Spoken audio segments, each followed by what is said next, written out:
నమస్కారం అండి. అంతర్యామిలో ఈరోజు అంశం ఒక్కటే దారి. మనకు అందించిన వారు గుర్తివాణి శ్రీనివాస్ గారు. వినిపిస్తున్నది మీ విజయభాస్కర్.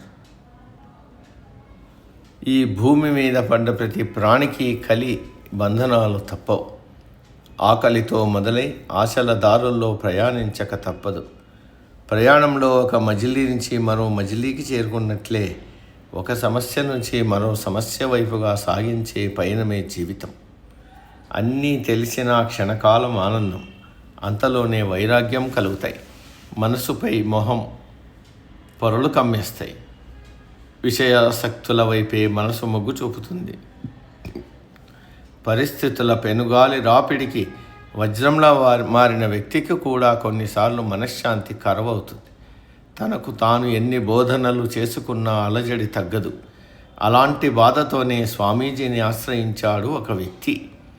స్వామి, అన్నిటికన్నా వేగంగా ప్రయాణించగల మనసు ఘోషను నియంత్రించడం ఎలా?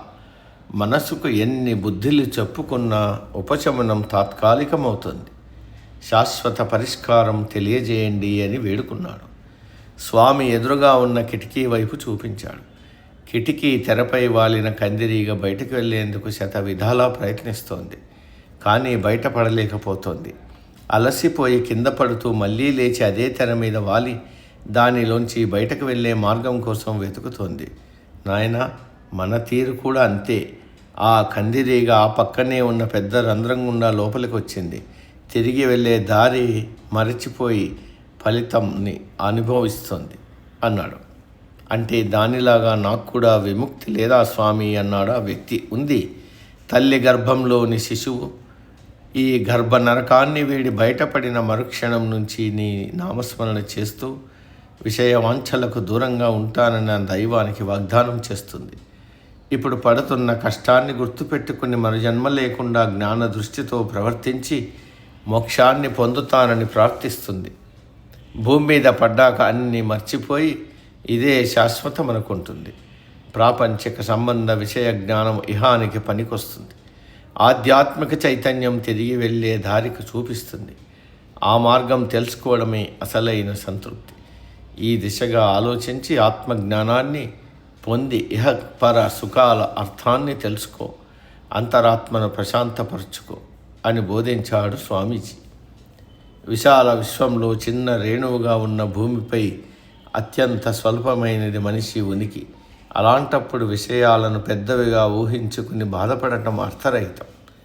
భగవద్భావనకు మనస్సును చల్లపరిచే మహత్తర శక్తి ఉంది. వచ్చిన దారిలో తిరిగి వెళ్ళాలనే స్పృహ కలిగి ఉండడమే ఆత్మజ్ఞానం.